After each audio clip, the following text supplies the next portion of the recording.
Welcome સંપૂર્ણ ગુજરાત. સંપૂર્ણ ગુજરાતમાં આપનું સ્વાગત છે.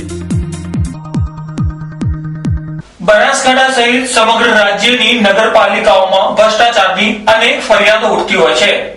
ત્યારે બનાસકાંઠાના પાલનપુર શહેરની નગરપાલિકામાં પણ 2007માં પાઇપલાઇન કૌભાંડ થયું હતું.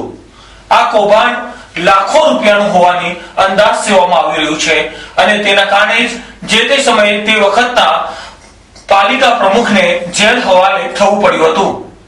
આ કેસની તપાસ માટે હવે ગાંધીનગર સીઆઈડી ક્રાઇમે પાલનપુરમાં ધામા નાખ્યા છે.